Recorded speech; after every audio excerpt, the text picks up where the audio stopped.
Hi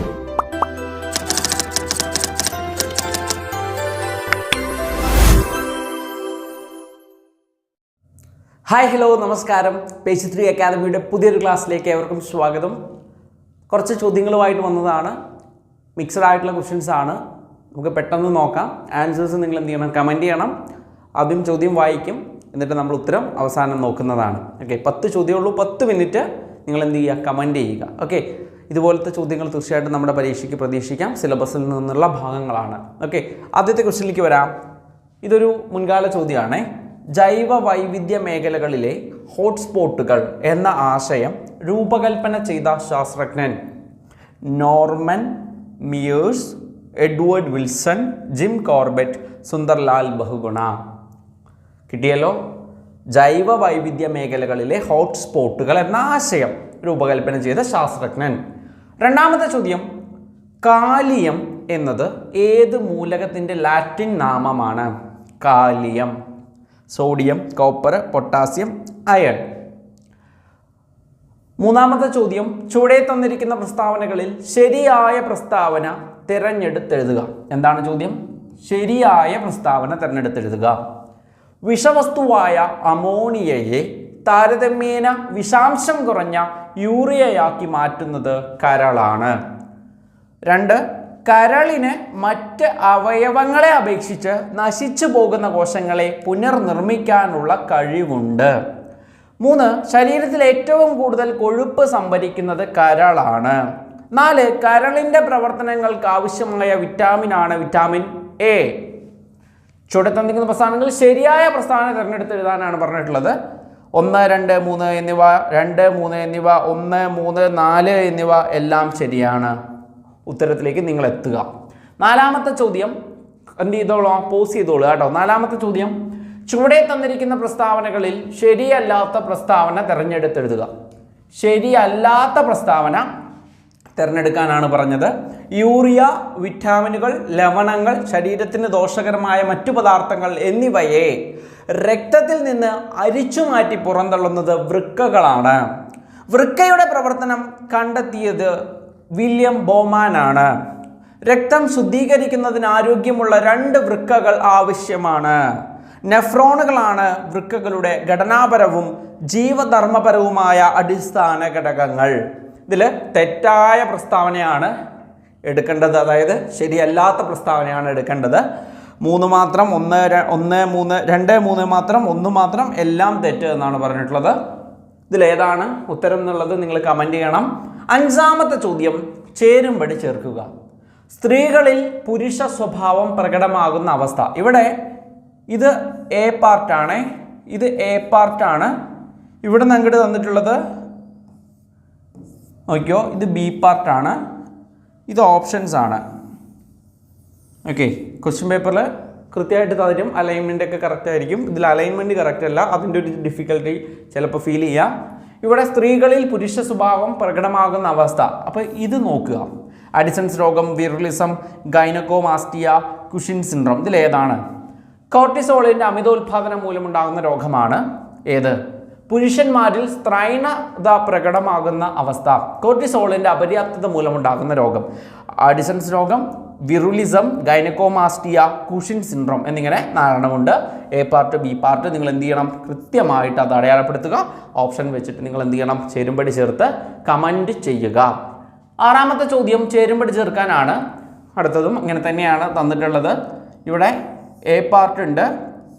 okay, A part ഉണ്ട്, അതുപോലെ തന്നെ ബി പാർട്ട് ഉണ്ട്. ഓക്കെ, ഇപ്പോൾ വ്യാവസായിക അടിസ്ഥാനത്തിൽ പൂക്കൾ വളർത്തുന്ന കൃഷി രീതിയാണ് സ്വാഭാവിക പട്ടിൻ്റെ നിർമ്മാണത്തിനായി പട്ടുനൂൽ പുഴുക്കളെ വളർത്തുന്നത്. പ്രകൃതിദത്ത ജലാശയങ്ങളിലും വയലുകളിലും കൃത്രിമ ടാങ്കുകളിലും ശാസ്ത്രീയമായ രീതിയിൽ മത്സ്യം വളർത്തുന്നത്. ശാസ്ത്രീയമായ തേനീച്ച വളർത്തൽ. സെറികൾച്ചർ, എപ്പികൾച്ചർ, പിസികൾച്ചർ, ഫ്ലോറികൾച്ചർ എന്നിങ്ങനെയാണ് ഓപ്ഷൻസ് തന്നിട്ടുള്ളത്. എ പാർട്ട്, ബി പാർട്ട് തന്നിട്ടുള്ളത്. ഇവിടെ എന്തുണ്ട്? ഓപ്ഷൻസ് അവൈലബിൾ ആണ്. ഇത് നോക്കി നിങ്ങൾ എന്ത് ചെയ്തിരിക്കണം? ആൻസർ ചെയ്തിരിക്കണം, കമൻറ്റ് ചെയ്യണം. ഓക്കെ അല്ലേ? വ്യാവസായിക അടിസ്ഥാനത്തിൽ പൂക്കൾ വളർത്തുന്നത് ഏതാണ്? സെറികൾച്ചർ ആണോ, എപ്പികൾച്ചർ ആണോ, പിസികൾച്ചർ ആണോ, ഫ്ലോറികൾച്ചർ ആണോ നോക്കുക. അപ്പോൾ ഒന്ന് കിട്ടിക്കഴിഞ്ഞാൽ ബാക്കി കിട്ടാനുള്ളത് നിങ്ങൾക്കറിയാം. ഏഴാമത്തെ ചോദ്യം ചേരുംപടി ചേർക്കാൻ എഗെയിൻ വന്നിരിക്കുന്നു വൈദ്യുത പ്രവാഹ തീവ്രത. ഇവിടെ കൃത്യമായിട്ട് തന്നിട്ടുണ്ട്. എ പാർട്ട് ഉണ്ട്, ബി പാർട്ട് ഉണ്ട്. വൈദ്യുത പ്രവാഹ തീവ്രത, താപനില, പദാർത്ഥത്തിൻ്റെ അളവ്, ലൂമിനൻസ് ഇൻറ്റൻസിറ്റി. ഓക്കെ, ഇതാണ് തന്നിട്ടുള്ളത്. ഹാൻഗ്ലി ഉണ്ട്, കെൽവിൻ ഉണ്ട്, മോൾ ഉണ്ട്, ആംബിയർ ഉണ്ട്. എട്ടാമത്തെ ചോദ്യം ചേരുംപടി ചേർക്കാൻ തന്നെയാണ്. എഗെയിൻ എ ബി അല്ലേ. ഇവിടെ നോക്കണം. Coagulation vitamin, hormone vitamin, fresh food vitamin, sunshine vitamin, vitamin E, vitamin K, vitamin D, vitamin C. ഇത് ശ്രദ്ധിക്കേണ്ടത് ഇ തന്നിരിക്കുന്നത് എയില, കെ തന്നിരിക്കുന്നത് ബിയില, ഡി തന്നിരിക്കുന്നത് സിയില, സി തന്നിരിക്കുന്നത് ഡിയില. ശ്രദ്ധിച്ച് ചെയ്തില്ലെങ്കിൽ ഉറപ്പായിട്ടും മാർക്ക് പോകാനുള്ള സാധ്യതയുണ്ട്. ഇവിടെ ഓപ്ഷൻസ് തന്നിട്ടുണ്ട്. ചെയ്യണം, പോസ് ചെയ്യണം, നോക്കണം, കമൻറ്റ് ചെയ്യണം. യെസ്. ഒൻപതാമത്തെ ചോദ്യം താഴെ കൊടുത്തിരിക്കുന്ന പ്രസ്താവനകളിൽ ശരിയായവ ഓക്കെ ഏതാണ് എന്നാണ് ചോദ്യം. ഒരു വസ്തുവിന് സ്വയം അതിൻ്റെ നിശ്ചലാവസ്ഥയ്ക്കോ ചലനാവസ്ഥയ്ക്കോ മാറ്റം വരുത്താനുള്ള കഴിവില്ലായ്മയാണ് ജഡത്വം. ഒരു വസ്തുവിൻ്റെ മാസ് കൂടുന്നതിനനുസരിച്ച് അതിൻ്റെ ജഡത്വം കൂടുന്നു. ഒന്ന് ശരിയാണ്, രണ്ട് തെറ്റാണ്. ഒന്ന് തെറ്റാണ്, രണ്ട് ശരിയാണ്. ഒന്നും രണ്ടും ശരിയാണ്, ഒന്നും രണ്ടും തെറ്റാണ്. രണ്ട് പ്രസ്താവനയുള്ളൂ, സിമ്പിളാണ്. പത്താമത്തെ ചോദ്യം തെറ്റായ ജോഡി ഏത്? ബ്രഹ്മപുത്ര പോഷകനദി ടീസ്റ്റ, ഗംഗ സോണ്, കൃഷ്ണ ഷിയോനാഥ്, ഗോദാവരി പ്രാണഹിത. ഇതിൽ തെറ്റായ ജോഡിയാണ് കണ്ടെത്താൻ പറഞ്ഞിട്ടുള്ളത്. ഓക്കെ, ഇതിൽ നോക്കുക തെറ്റായ ജോഡി ഏതാണ് എന്നുള്ളത്. അപ്പോൾ 10 ചോദ്യങ്ങൾ നമ്മൾ പറഞ്ഞു. അപ്പോൾ നിങ്ങൾ എന്ത് ചെയ്യണം? ആൻസർ കമൻറ്റ് ചെയ്തിരിക്കണം. ഓരോന്നായിട്ട് നോക്കാം.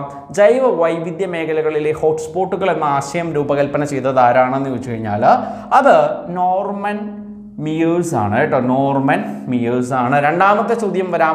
കാലിയം എന്ന് പറയുന്നത് പൊട്ടാസ്യത്തിൻ്റെ ആണ്. കാലിയം എന്നത് പൊട്ടാസ്യം എന്ന് പറയുന്ന മൂലകത്തിൻ്റെ ലാറ്റിൻ പേരാണ്. മൂന്നാമത്തെ ചോദ്യം വരാം. ചുവടെ തന്നിരിക്കുന്ന പ്രസ്താവനകളിൽ ശരിയായ പ്രസ്താവന തിരഞ്ഞെടുത്ത് എഴുതാനാണ് പറഞ്ഞിട്ടുള്ളത്. വിഷവസ്തുവായ അമോണിയ താരതമ്യേന വിഷാംശം കുറഞ്ഞ യൂറിയാക്കി മാറ്റുന്നത് കരളാണ്. ശരിയാണ്. കരളിന് മറ്റ് അവയവങ്ങളെ അപേക്ഷിച്ച് നശിച്ചു പോകുന്ന കോശങ്ങളെ പുനർനിർമ്മിക്കാനുള്ള പുനരുജ്ജീവന ശേഷിയുള്ള അവയവമാണ് കരൾ. ശരിയാണ്. ശരീരത്തിൽ ഏറ്റവും കൂടുതൽ കൊഴുപ്പ് സംഭരിക്കുന്നത് കരളിലാണ്. അതും ശരിയാണ്. കരളിൻ്റെ പ്രവർത്തനങ്ങൾക്ക് ആവശ്യമായ വൈറ്റമിൻ എ എന്നാണ് കൊടുത്തിരിക്കുന്നത്. തെറ്റാണ്. വൈറ്റമിൻ കെ ആ വരിക. വൈറ്റമിൻ കെ ആണ് അവിടെ വേണ്ടത്, എ അല്ല. എ എന്താണ്? കരളിൽ സംഭരിക്കുന്നത് എയും പ്രവർത്തനങ്ങൾക്ക് ആവശ്യം കെയുമാണ്. അപ്പോൾ 1, 2, 3 എന്നിവയാണ് ശരി. അപ്പോൾ ഓപ്ഷൻ എ ആണ് ഇവിടുത്തെ ശരിയായിട്ടുള്ള ഉത്തരം. നാലാമത്തെ ചോദ്യം ചുവടെ തന്നിരിക്കുന്ന പ്രസ്താവനകളിൽ ശരിയല്ലാത്ത പ്രസ്താവന തിരഞ്ഞെടുക്കുക. ശരിയല്ലാത്തത് തിരഞ്ഞെടുക്കാൻ പറഞ്ഞിട്ടുള്ളത്. യൂറിയ, വിറ്റാമിനുകൾ, ലവണങ്ങൾ, ശരീരത്തിന് ദോഷകരമായ പദാർത്ഥങ്ങൾ എന്നിവയെ രക്തത്തിൽ നിന്ന് അരിച്ചു മാറ്റി പുറന്തള്ളുന്നത് വൃക്കകളാണ്. ശരിയാണ്. വൃക്കയുടെ പ്രവർത്തനം കണ്ടെത്തത് വില്യം ബോമാനാണ്. ശരിയാണ്. രക്തം ശുദ്ധീകരിക്കുന്നതിന് ആരോഗ്യമുള്ള 2 വൃക്കകൾ ആവശ്യമാണ്. അത് തെറ്റാ. ഒരെണ്ണം ഉണ്ടായാൽ മതി. ഒരെണ്ണം മതി.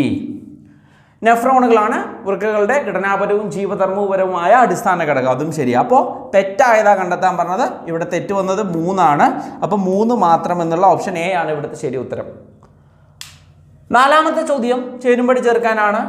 സ്ത്രീകളിൽ പുരുഷ സ്വഭാവം പ്രകടമാകുന്ന അവസ്ഥ, പുരുഷന്മാരിൽ സ്ത്രൈണത പ്രകടമാകുന്ന അവസ്ഥ. അപ്പോൾ ഇതിൽ ഏതെങ്കിലും ഒന്ന് കേട്ടിട്ടുണ്ടാകാൻ സാധ്യതയുണ്ട് അല്ലേ? പുരുഷന്മാരിൽ സ്ത്രൈണത. അപ്പം മൂന്നാമത്തെ വരുന്നത് ഇതിൽ നോക്കുക. അഡിസൺസ് ആണോ, വിർലിസം ആണോ, ഗൈനക്കോമാസ്റ്റിയ ആണോ? ഗൈനക്കോമാസ്റ്റിയ ആണ്. അപ്പോൾ 3 ഗൈനക്കോമാസ്റ്റിയ. അപ്പോൾ 3 സി ഉള്ള എത്ര എണ്ണം ഉണ്ട് എന്ന് നോക്കുക. 3 സി ഉള്ള 2 എണ്ണം ഉണ്ട്. ഓക്കെ, അപ്പോൾ എയും ഉണ്ട് സിയും ഉണ്ട്. അപ്പോൾ എ ആണോ സി ആണോ എന്നറിയണം. അപ്പോൾ ഇനി ചിലപ്പോൾ നമുക്ക് അടുത്തത് അറിയാൻ പറ്റുമായിരിക്കും. കോർട്ടിസോളിൻ്റെ അപര്യാപ്തത മൂലമുണ്ടാകുന്ന രോഗം ഏതാണ്? കോർട്ടിസോളിൻ്റെ അപര്യാപ്തത മൂലം അഡിസൺസ് രോഗമാണ് ഉണ്ടാവുക. അപ്പോൾ ഇവിടെ നോക്കണം. കോർട്ടിസോളിൻ്റെ അപര്യാപ്തത മൂലം. അപ്പോൾ 4 എ ആണ്. 4 എ ഉള്ളത് ഏതാണെന്ന് നോക്കുക. ഓപ്ഷൻ എ ആണ്. അപ്പോൾ ഇതിൽ ഉത്തരം കിട്ടിക്കഴിഞ്ഞു. അപ്പോൾ ഒന്നാമത്തേതിൻ്റെ കേസ് പറയാണ്. സ്ത്രീകളിൽ പുരുഷ സ്വഭാവം പ്രകടമാക്കുന്നത് അത് വിറുലിസമാണ്. 1 കിട്ടി, 3 കിട്ടി. അപ്പോൾ ഇനി ഏതാ ഉള്ളത്? കോർട്ടിസോളിൻ്റെ അമിതോൽപാദനം മൂലമുണ്ടാകുന്ന അവസ്ഥ അതേതാണ്? കുഷിൻസ് സിൻഡ്രോമാണ് കേട്ടോ. കുഷിൻസ് സിൻഡ്രോമാണ്. അപ്പോൾ 1 ഡി ആണ്. 1 ഡി വരുന്നത് എ ആണ് വരുന്നത്. അപ്പോൾ ഓപ്ഷൻ എ ആണ് ഇവിടുത്തെ ശരി ഉത്തരം. ആറാമത്തെ ചോദ്യം ചേരുംപടി ചേർക്കാനാണ്. ഞാൻ ഇത് മുഴുവനായിട്ട് എന്ത് ചെയ്യാം, മായ്ക്കാം, അല്ലെങ്കിൽ ഒരു കൺഫ്യൂഷൻ വരും. വ്യാവസായിക അടിസ്ഥാനത്തിൽ പൂക്കൾ വളർത്തുന്നത്, പൂക്കൾ വളർത്തുക എന്ന് പറഞ്ഞാൽ ഫ്ലോറികൾച്ചർ. അപ്പോൾ 1. ഇനി സ്വാഭാവിക പട്ടിൻ്റെ നിർമ്മാണത്തിന് പട്ടുനൂൽ പുഴു, അപ്പോൾ സെറികൾച്ചർ 2. ഇനി പ്രകൃതിദത്തമായ ജലാശയങ്ങളിലും വയലുകളിലും കൃത്രിമ ടാങ്കുകളിലും ശാസ്ത്രീയമായ രീതിയിൽ മത്സ്യം വളർത്തൽ, മത്സ്യം പിസികൾച്ചർ 3. ശാസ്ത്രീയമായ തേനീച്ച വളർത്തൽ എപ്പികൾച്ചർ 4. അപ്പോൾ എ എന്താണ്, 1D ആണ്. 1D ഉള്ള ഏതുണ്ട് നോക്കുക, 1D ഉള്ള ഏതുണ്ട് എന്ന് നോക്കുക അല്ലേ, 1D ഉള്ള ഏതാണെന്ന് നോക്കുക. കിട്ടിയോ? ഓക്കെ അല്ലേ? 1D ഉള്ളത് ഏതാണ്? യെസ്, കിട്ടിയില്ലേ? 1D ഉള്ളത് ഏതാണെന്ന് നോക്കിയാൽ മതി. 1D ഉള്ളത് ഏതാണ്? 1D ഉള്ളത് ഓപ്ഷൻ സി ആ വരുന്നത്. അപ്പോൾ അവിടെ തന്നെ അതിൻ്റെ ഉത്തരം കിട്ടിക്കഴിഞ്ഞു. അപ്പോൾ വ്യാവസായിക അടിസ്ഥാനത്തിൽ പൂക്കൾ വളർത്തുന്നത് ഏതാണ്? നമ്മൾ പറഞ്ഞു ഫ്ലോറികൾച്ചറാണ്. അപ്പോൾ അതൊന്ന് കിട്ടി. 2 സ്വാഭാവിക പട്ടിൻ്റെ നിർമ്മാണം. അപ്പോൾ 2 പട്ടിൻ്റെ നിർമ്മാണമാണ്, പട്ട് സെറികൾച്ചറാണ്. 2A വരും. ഓക്കെ, 2A വരും. അപ്പോൾ വ്യാവസായിക അടിസ്ഥാനത്തിൽ ഫ്ലോറികൾച്ചർ വന്നു. ഓക്കെ, വ്യാവസായിക അടിസ്ഥാനത്തിൽ ഫ്ലോറികൾച്ചർ വരുന്നു. വ്യാവസായിക അടിസ്ഥാനത്തിൽ ഫ്ലോറികൾച്ചർ. പിന്നെ പട്ടിൻ്റെ നിർമ്മാണം സെറികൾച്ചറാണ് വരിക, സെറികൾച്ചർ. ഇനി എന്ത് വരും? നമ്മുടെ എപ്പികൾച്ചർ, തേനീച്ച വളർത്തൽ. ശാസ്ത്രീയമായ തേനീച്ച വളർത്തലാണ് എപ്പികൾച്ചർ. പ്രകൃതിദത്തമായ ജലാശയങ്ങളിലും വയലുകളിലും കൃത്രിമ ടാങ്കുകളിലൊക്കെ ആണെങ്കിൽ അത് എന്താണ്? അത് നമ്മുടെ പിസികൾച്ചറാണ് വരിക, പിസികൾച്ചർ. ഓക്കെ, പിസികൾച്ചർ, പിസികൾച്ചർ. ഓക്കെ, ഇതിങ്ങനെ ആയതുകൊണ്ടാണ് പിസികൾച്ചർ. അപ്പോൾ കിട്ടിയില്ലേ? ഓക്കെ അല്ലേ? 6ാമത്തെ ചോദ്യം അതാണ്. 7ാമത്തെ ചോദ്യത്തിലേക്ക് വരാം. ചേരുംപടി ചേർക്കാനാണ്, എളുപ്പത്തിൽ നമുക്കിത് കിട്ടും. അപ്പോൾ ഇവിടെ നോക്കണം, ഇതിൽ വരുന്നത് വൈദ്യുത പ്രവാഹ തീവ്രത ആംപിയർ ആണ്.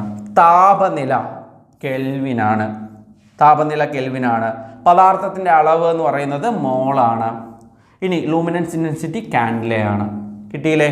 അപ്പോൾ 1 അല്ലേ, 1D, 2B,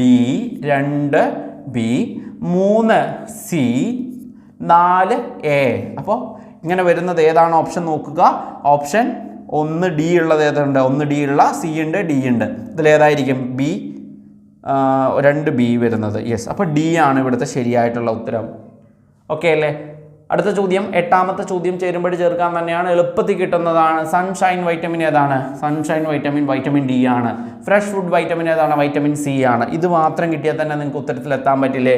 അപ്പോൾ സൺഷൈൻ വൈറ്റമിൻ എന്നറിയപ്പെടുന്നത് 4C ആണ്. 4C ഉള്ള ഏതുണ്ട് നോക്കുക. 4C ഉള്ള ഒന്നേ ഉള്ളൂ, അത് ഓപ്ഷൻ C ആണ്. ശരി ഉത്തരത്തിലേക്ക് എത്താൻ പറ്റി. ഹോർമോൺ വൈറ്റമിനും കൊയാഗുലേഷൻ വൈറ്റമിൻ. കൊയാഗുലേഷൻ വൈറ്റമിൻ രക്തം കട്ടപിടിക്കാൻ K, hormone vitamin beauty vitamin എന്നറിയപ്പെടുന്ന E. ഇപ്പോൾ കിട്ടിയില്ലേ? യെസ്.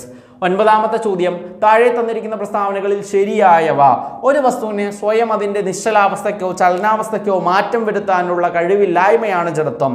ഒരു വസ്തുവിൻ്റെ മാസ് കൂടുന്നതനുസരിച്ച് അതിൻ്റെ ജഡത്വം കൂടും. ശരിയാണ്.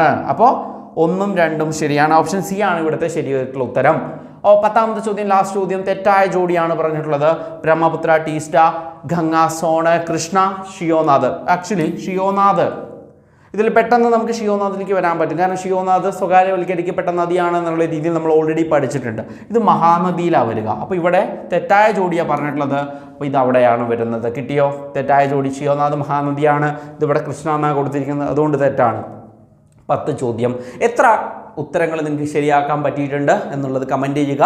പേജ് 3 അക്കാദമിയിൽ ഒരു പുതിയ ബാച്ച് അവൈലബിൾ ആണ്. ഇന്ന് സ്റ്റാർട്ട് ചെയ്ത ബാച്ചാണ്. ആ ബാച്ചിലെ കുറിച്ച് കൂടുതൽ അറിയാനും കോഴ്സിൽ ജോയിൻ ചെയ്യാനും നിങ്ങൾക്ക് എന്ത് ചെയ്യാവുന്നതാണ്? താഴെ കാണുന്ന നമ്പറിലേക്ക് വിളിക്കാവുന്നതാണ് കേട്ടോ. Thank you.